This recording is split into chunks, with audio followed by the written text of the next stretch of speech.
Kristo. Maana yake herufi ya kwanza inatawala kaskazini, herufi ya pili inatawala mashariki, herufi ya tatu inatawala magharibi, herufi ya nne inatawala kusini. Maana yake Yesu anaweza, anatenda, maana yake Yesu anatawala.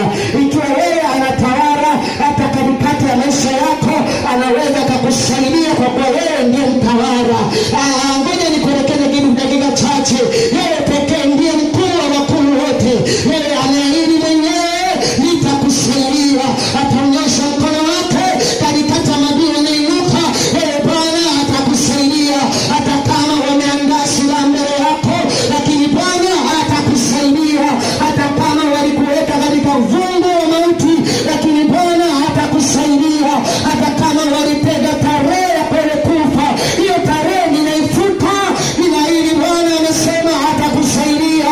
Hata kama walisema wewe utateketea, sisi huwa tuteketei kwa sababu huko msaada wa Bwana.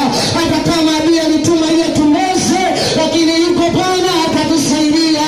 Hata kama wameninua vilio vyao, hata kama wameachama mbele yao, hata kama wameinua kucha zao, lakini msaada wa Bwana utatuma mbele yako, atakusaidia.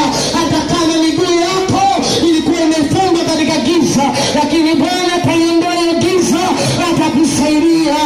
Acha nikuelekeze dakika chache. Wewe acha usirudi nyuma, wewe usirudi nyuma, wewe usilie, ufute machozi yako, alafu mwambie Bwana ninahitaji msaada wako. Ikiwa Bwana aliwasaidia watumishi wake, ikiwa Bwana alimsaidia Paulo, milango ya gereza ikafunguka. Hata kwako hiyo milango iliyofunga, yeye Bwana atakusaidia. Yeye Bwana atakusaidia. Amesema watasimama na wewe lakini watakushinda. Maana yake msaada wa Bwana uko juu yake.